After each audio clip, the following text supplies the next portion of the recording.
Hello, everybody. Welcome to our final presentation. Woohoo! Raise your hand in the air. Yay!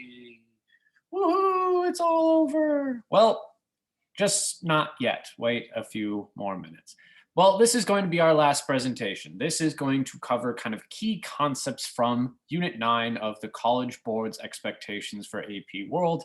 But given the fact that we kind of have talked about a few examples of these things already, I think it is not entirely, it is in, we will cover kind of the highlights of what the College Board expects you to know from this unit. So I'm not worried that we won't cover that. So this is your final bell work of the year. Congratulations. Pat on the back, good for you. What are some concepts from human geo that you think you can apply to world history? Today, we are going to look at a process known as globalization. This covers the entirety of Unit 9, and really because of how broad and general it is going to be kind of a pretty quick lesson, if you will. What you should kind of focus on today, and these are kind of a few of the most important lesson objectives, kind of unique ones for our purposes. You should be able to explain how social categories, roles, and practices have been maintained and challenged over time in the international community. Think about changes to culture. Think about changes to political systems as a result of globalization. And you should also be able to explain the extent to which science and technology have brought change in the period from 1900 to the present. You're going to consider political, economic, and social changes. But what is globalization? We've kind of experienced globalization in the past, going back all the way to Unit 2. We have talked about kind of this idea of international trade, but in the period following the end of the Cold War, we are going to see an increase of globalization. But what is this? Well, in a very broad sense, globalization describes economic, political, and cultural integration as a result of improvements to technology in the late 20th and early 21st century. We're living in the era of globalization right now. We are living, for better or for worse, in a time period of globalization. It is going to largely occur as a result of increased trade, as increased technological advancement, as we're going to discuss. And it is going to be a time period where we see unprecedented economic growth. And yet this is coming at the cost of the environment. It's also coming at the cost of distinct regional culture, as we will definitely see today.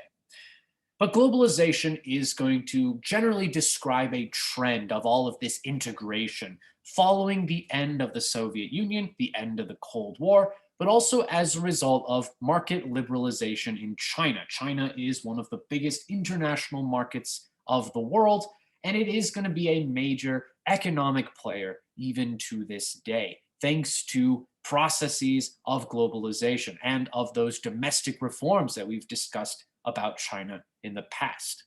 So this is, again, a very broad definition of globalization. We're going to look at kind of some impacts of globalization on politics, the economy, and society as a whole. You should kind of consider, before I discuss, maybe pause the video now and think about some kind of technological advances that you might be familiar with today that might have encouraged globalization. What is increasingly connecting the world that is allowing for economic, political, and cultural integration? So pause the video now. Well, we are going to see globalization largely occur as a result of technological change. We are going to see the ability to have a globalized society, one in which we have a common cultural identity, one in which we have a common economic identity, because of really advances in these three areas of communication and transportation and energy.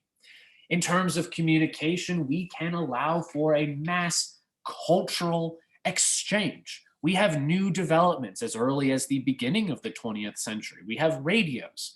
By the 1950s, we have television. We have cell phones by the end of the 20th century. By the end of the 20th century, we're pioneering the internet, that wonderful and weird machine that no one can explain. We have, as a result of the internet, increased access to information, increased cultural diffusion. We know what's going on around the world in a matter of seconds. Information can be exchanged so rapidly. It's an unprecedented technological unity that we are seeing by the end of the 20th century, by this present day. We are seeing the exchange of communication through email, through social media. That will start to appear by the 1990s through chat forums and, chat rooms and internet forums, eventually transitioning into new things like Facebook and other forms of social media.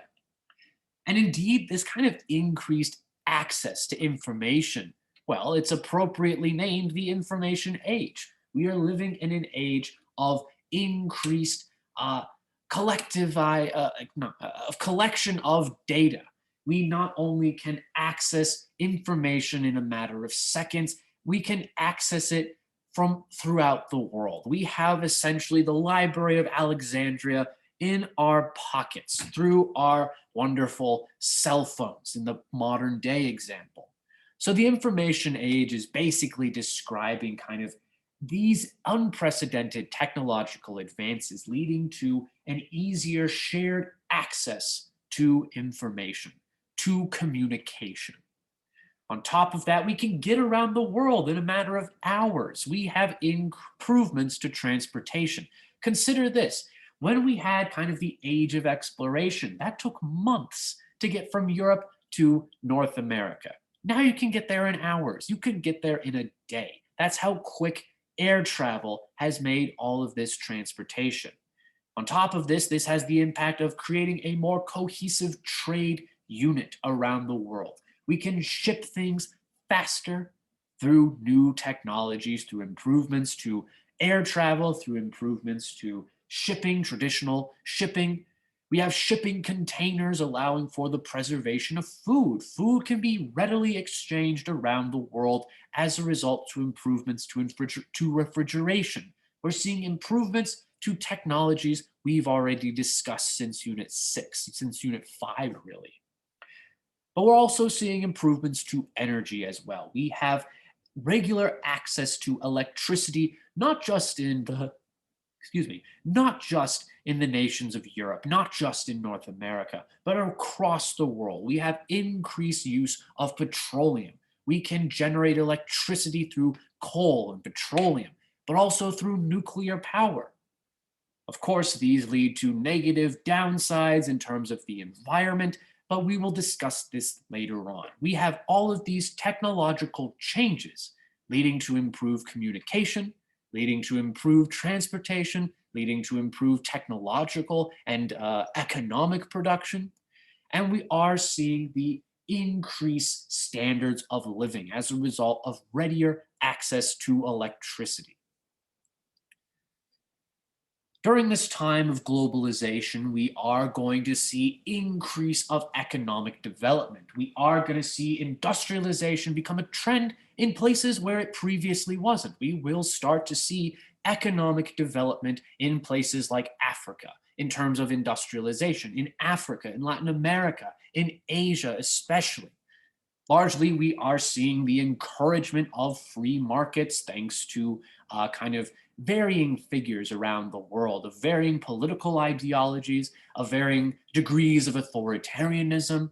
In places like China, we have the free market reforms under Deng Xiaoping, the guy with the cowboy hat that I showed earlier, but he's on the screen right now, this gentleman on the left, because he's a communist. Anyway, we have Deng Xiaoping opening up China to the international community. China is a major producer of these products that you can achieve and you can purchase from around the world. Things are produced largely in these deregulated economies. They can be exchanged throughout the world in a matter of hours, as we've seen.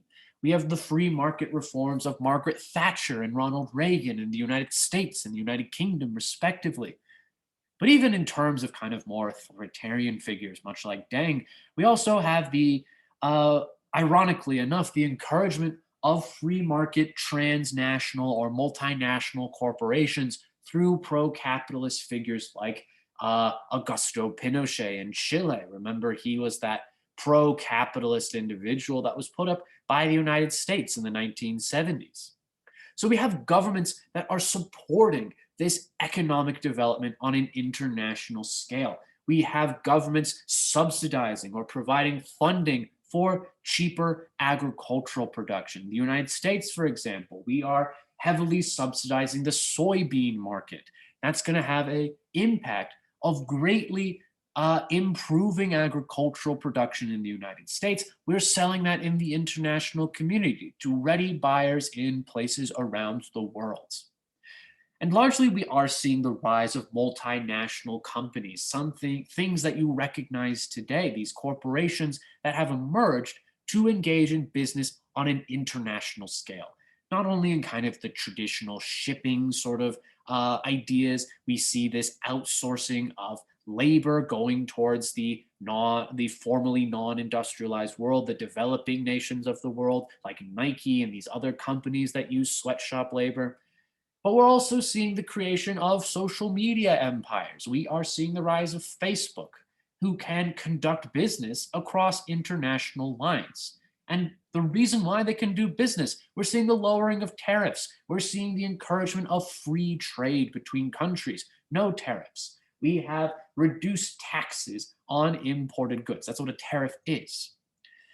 So we are seeing kind of this spread of economic development. We are generally seeing a decrease in poverty around the world, at least in terms of what is defined as poverty.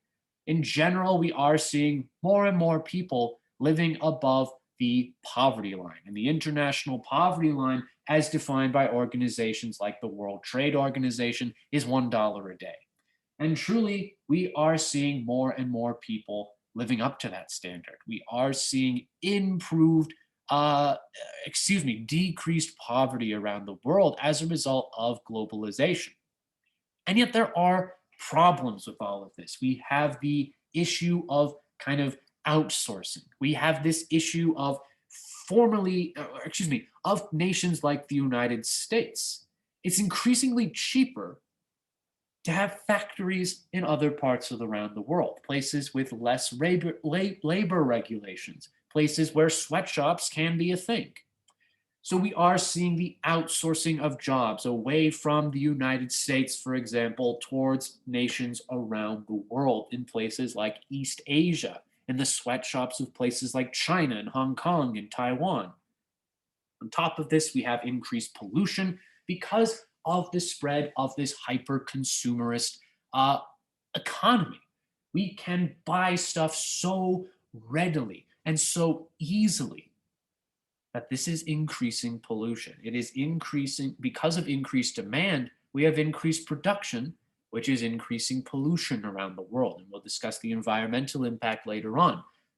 But we also have this overall problem of economic deregulation. We do have kind of governments in places like Africa who are encouraging industrialization through deregulating their markets. We are going to see, as a result, less worker protections. And as a result, we are seeing the rise of terrible working conditions to meet the needs of the globalized community, to generate the economies of these emerging industrial nations in Africa, Latin America, and East Asia.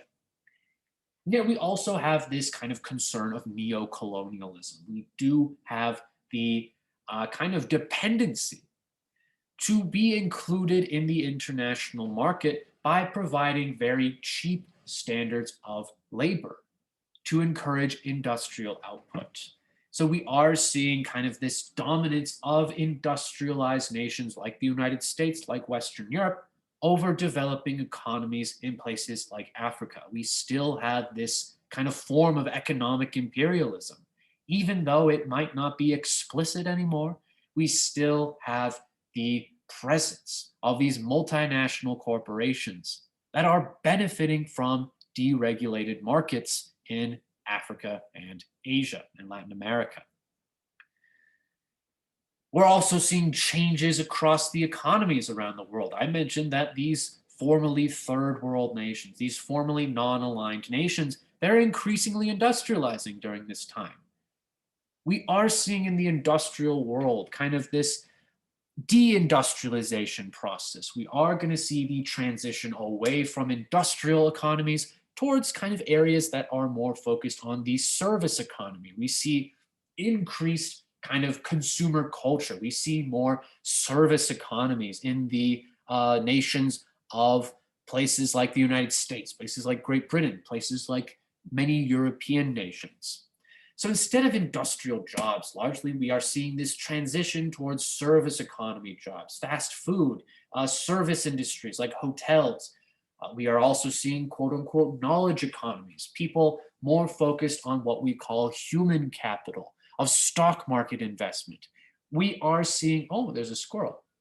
We are seeing increased knowledge economies, places like Raytheon, these engineers that are emerging, because the factories not largely going to be in places like the United States. They're largely going to places with cheaper labor, like East Asia, like Africa.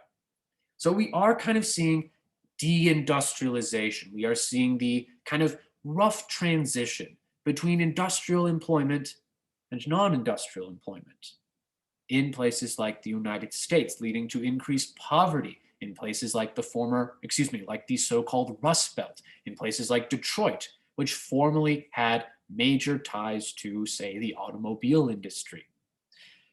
In the developing world, we are seeing a process of industrialization. We are going to see companies largely move their factories to places with cheaper labor pools because of decreased economic regulation in these countries.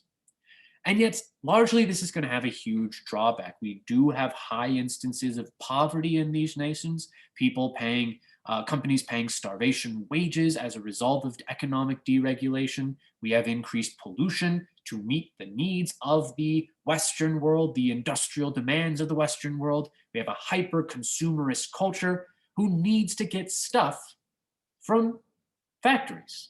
And these factories largely placed in these formerly non-aligned nations. We are seeing increased pollution as a result of industrialization in places like Africa and Asia. We're also seeing the influence of the IMF and the World Bank on these countries. In order to industrialize, they need international capital. They're largely borrowing loans from these international institutions.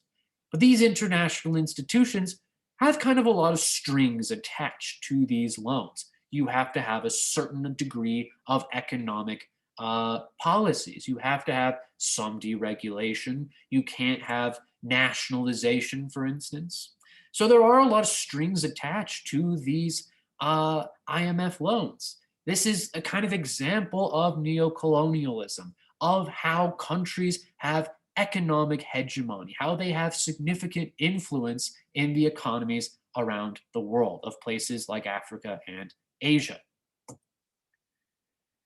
And at this time, we are seeing the encouragement of free trade through trade organizations. We have the European Union, and you guessed it, mostly Western Europe. We have the World Trade Organization, kind of encouraging free markets, lower tariffs, and improve technological and economic exchange. We have the African Union that's also trying to promote free trade in Africa, to promote a sense of economic development on a more level kind of playing field. We have in East Asia, the Asian Southeast, the Association of Southeast Asian Nations. We have the Trans-Pacific Partnership that's encouraging kind of outsourcing, that's encouraging industrial economies like the United States to have their factories in places with less market regulations, less labor regulations.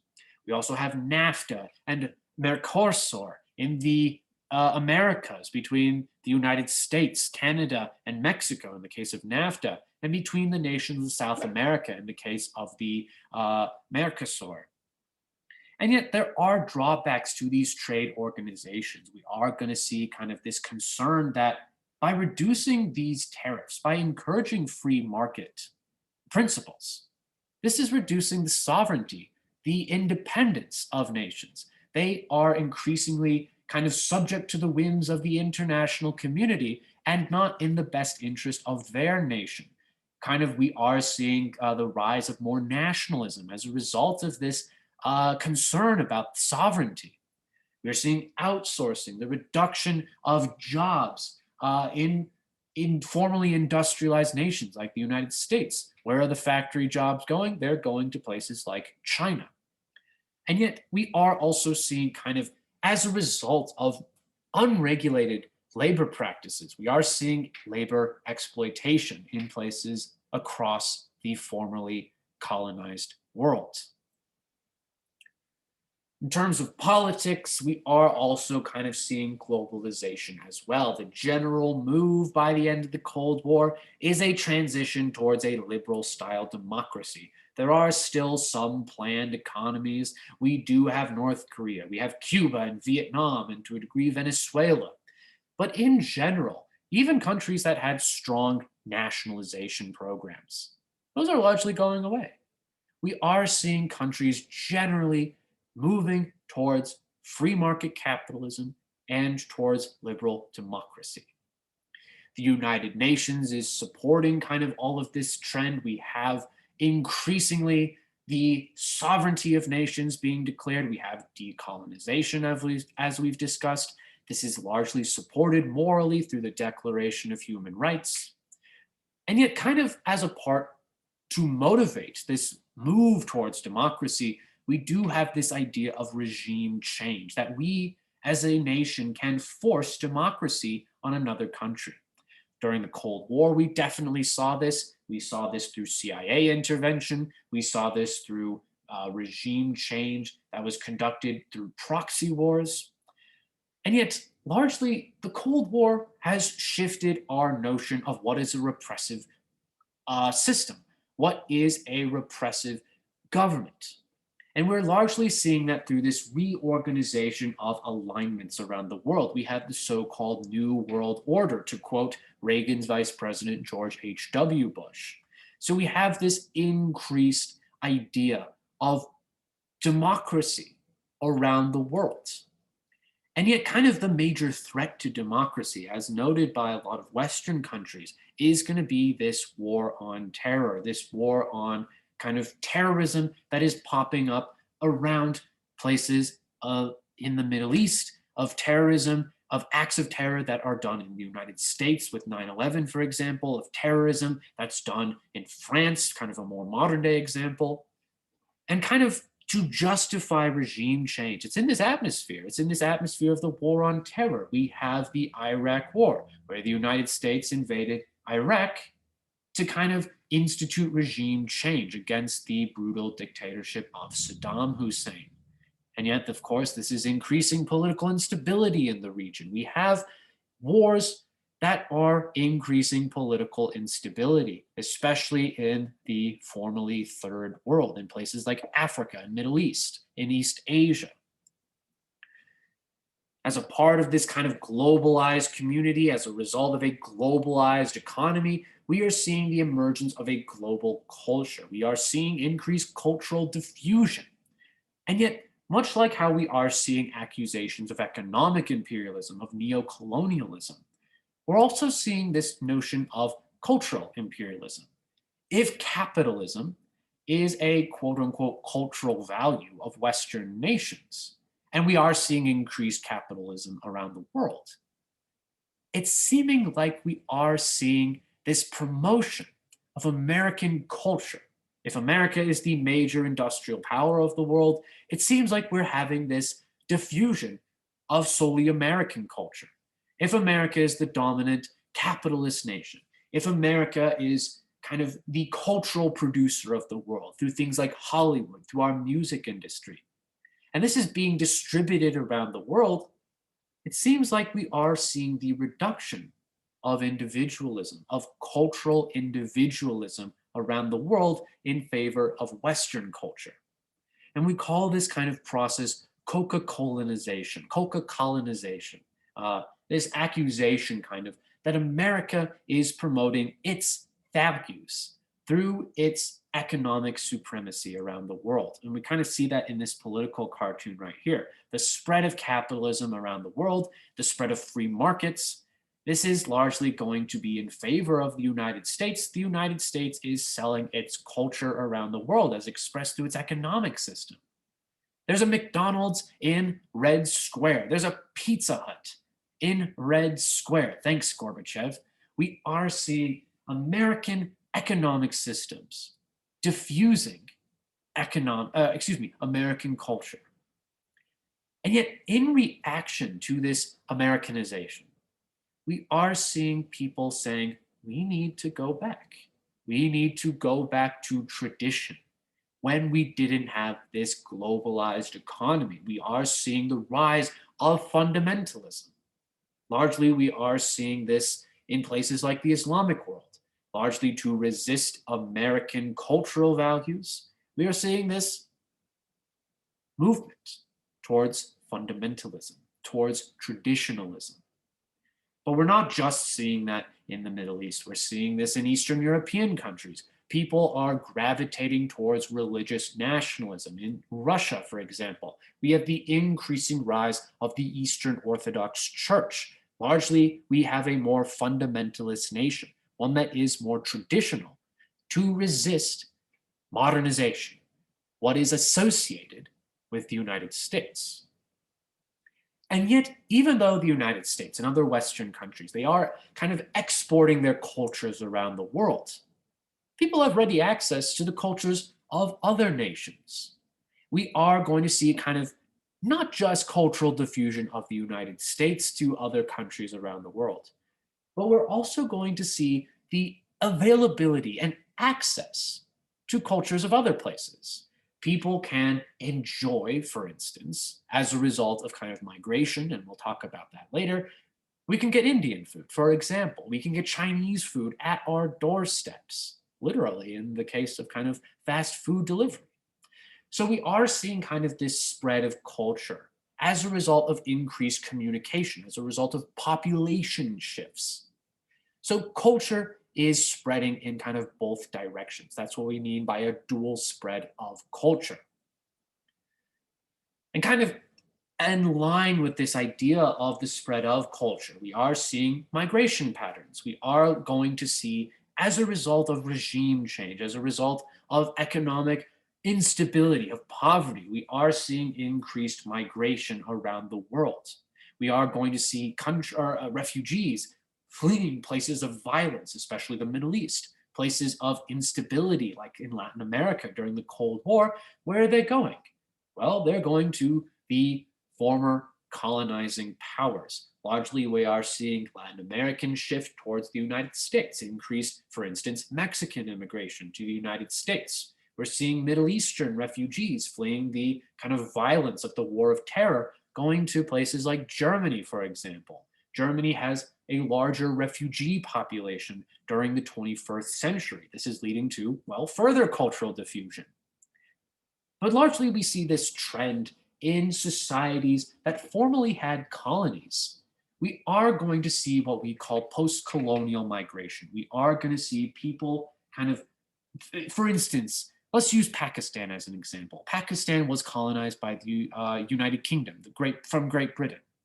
We are going to see kind of, as a result of cultural diffusion during imperialism, the spread of the English language in Pakistan, largely using those language skills, where are they going to go? They're going to go to, well, Great Britain. We are going to see increasing movements of people from former colonies going to former colonial powers. We're seeing that in the exchange of population between Algeria and France, for example. We're seeing that with Pakistan and India going to Great Britain.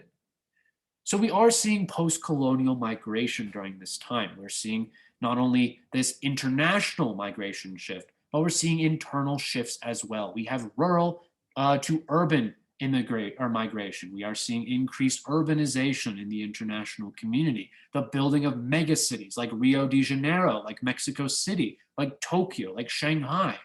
All of these different cities, as a result of increased industrialization, are going to greatly expand. So that's kind of a result of globalization, a social and demographic result of globalization. But as a result of improvements to technology, as a result of the spread of technology, we are going to see increasing death rate, or excuse me, decreasing death rates. But we're also going to see increase or decreasing birth rates as well.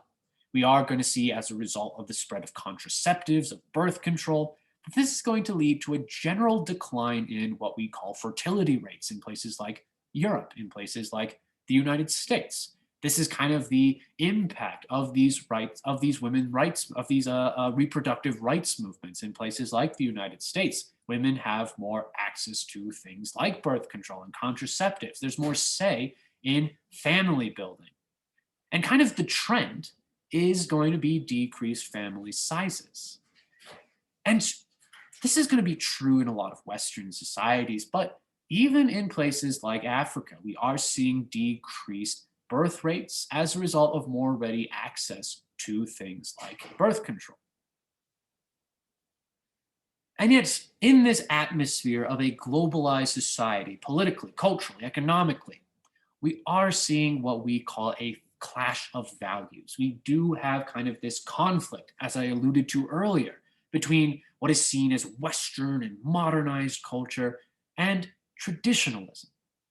This is going to be kind of a reason why fundamentalism will increase around the world, not just in the Middle East, of course, but in places like Russia. We will see increased religious nationalism. We'll see Catholic nationalism in places like Poland. We are going to see Hindu nationalism as well in India. And really, this is kind of a reaction against modernization, if you will. We will see this increased idea of traditionalism to resist westernized cultural diffusion. And this is going to lead, in many cases, to a rise of nationalism. We are seeing nationalism as a sort of way to resist, you could say, globalization. Increasingly, nationalism is being identified with religious identity, and we are going to see acts of terrorism. We are going to see kind of ways to resist this westernization, this global diffusion of culture. We're also seeing, even within Western countries, especially kind of a reaction against migration. We are going to see xenophobia, this fear of outsiders, especially as a result of changing demographics. Kind of a major form of xenophobia we're seeing is Islamophobia. We are seeing increased hostility towards Muslims in the international community, especially during the war on terror, the supposed link between Muslims and Islamic fundamentalism. Of course, not every Muslim is a terrorist. I mean, I don't need to say that. I hope I don't need to say that. So we are seeing this rise of anti-immigration sentiment. We are seeing that expressed in, well, places like the United States, reaction against Hispanic immigrants, but also in this reaction against Islamic refugees. We are seeing the rise of groups like Pegida in Western Europe. In German, the name translates to the patriotic Europeans against the Islamization, the making of Islam as a popular culture in the West, in die patriotische Europa gegen die Islamisierung des Abendlands. So we have this rise of kind of xenophobia as a result of increased migration. And this is, of course, a concern we still deal with today. But we're also going to see kind of criticisms of this increased economic unity around the world, both from the left and the right wing. And sometimes they might even blend together, these kind of criticisms. On the one hand, on the left, we do have this critique of the free market. We do have this critique of the expansion of laissez-faire capitalism, of free trade around the world, because of increased poverty around the world, because of unregulated labor practices, the encouragement of sweatshops, the discouragement of labor unions as well. The environmental devastation from increased production. This is going to be resisted by different groups of people around the world. And we'll talk about these environmental groups later on. We have events like the Battle for Seattle, where we'll have violent clashes in Seattle between protesters of the World Trade Organization, people who feel that it is encouraging neocolonialism, it's encouraging outsourcing of jobs from the United States. We are seeing this kind of left-leaning criticism of international globalization because of its encouragement of free trade, which oftentimes hurts workers. It's in this atmosphere we see the rise of people like Bernie Sanders, to use an American example, of Jeremy Corbyn in Great Britain. But on the kind of right-leaning side, we will have these reactions against globalization. We will have this feeling of nationalism to protest the internationalism of globalization. We are going to see the rise of movements to separate from the international community in terms of these economic communities. For instance, we have Brexit, the United Kingdom, voting to leave the European Union over this concern of national sovereignty.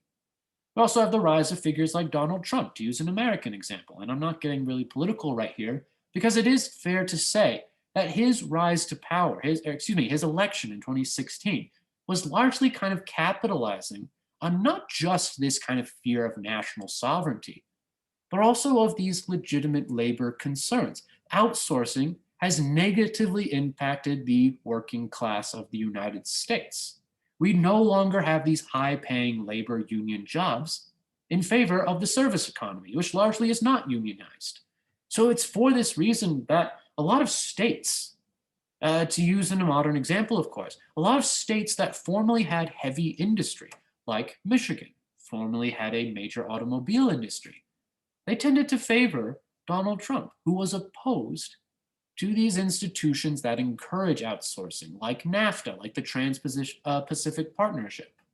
It's also why we saw the popularity of Bernie Sanders during the 2016 election and 2020 as well, because of this promise to have a stronger social welfare program to bring back these jobs, high-paying jobs.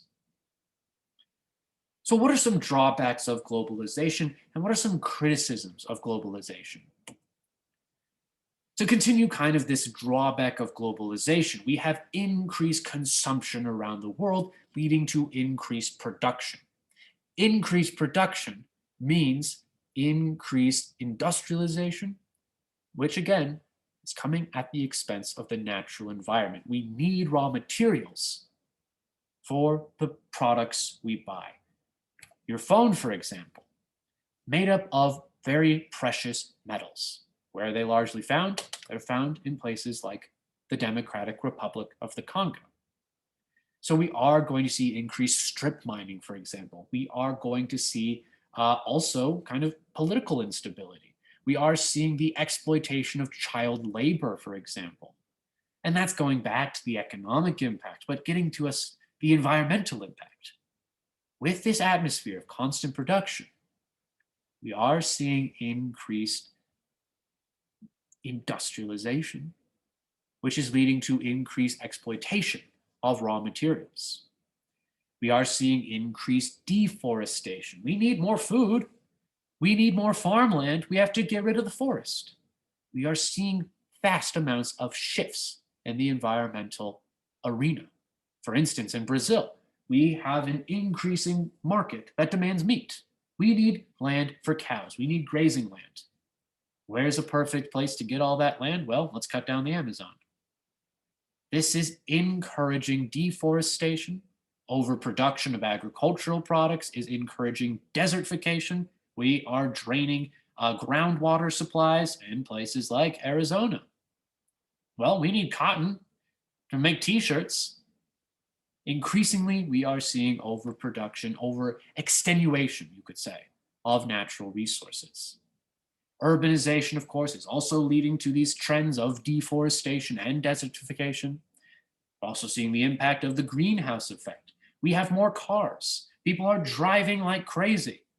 And we have increasing exhaust, increasing pollution, leading to higher global temperatures. We are seeing global warming, and most scientists agree that this is something that is occurring. It has the impact of increasing deforestation, of increasing desertification. So we are going to see increasingly movements for environmental protections. We have Greenpeace, largely advocating for a preservation of wildlife. But we also have efforts in largely these countries in Africa and Latin America that are advocating against kind of deforestation, that are really these countries most impacted by industrialization. They need natural resource exploitation for their economic growth. They're going to increasingly have to, well, impact their environment. So to preserve the environment, to conserve the environment, we have movements like the Green Belt movement, replanting trees in deforested areas in Kenya.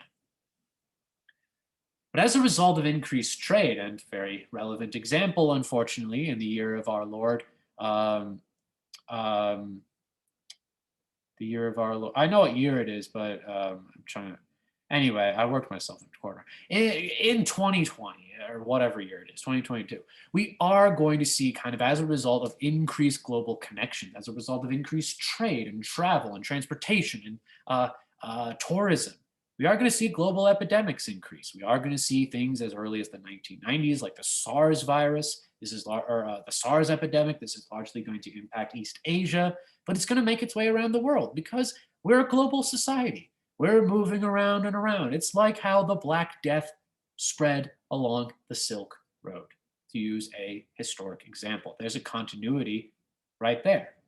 Globalization, as far back as the 1200s, spreading disease, and to this day, still spreading disease, COVID.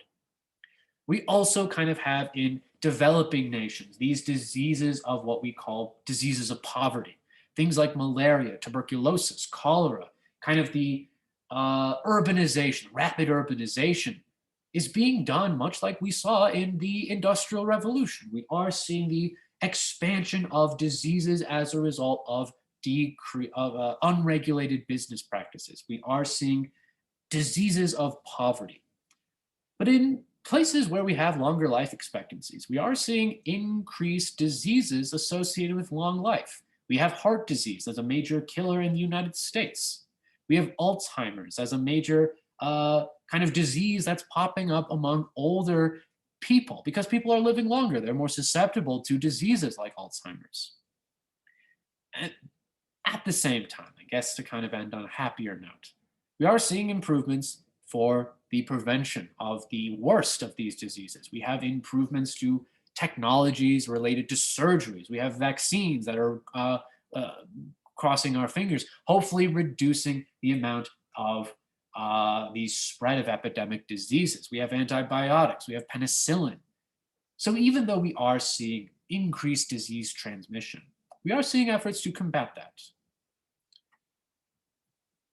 So what might be some technological, I have the wrong question up here. So consider kind of what are the results of globalization? What is the impact of an increasingly globalized world in terms of culture, in terms of the environment, in terms of the economy, in terms of politics? Consider kind of all of these trends. And with that, ladies, gentlemen, and neither and both, I'm very progressive, we have ended AP World History. If you have any questions or have any kind of lingering thoughts about globalization, I've included John Green's excellent presentations on globalization, parts 1 and 2. But we've ended history. We've reached up to the modern day. We've reached up to our lifetimes. Thank you very much for going on this journey with me. Have a great life. And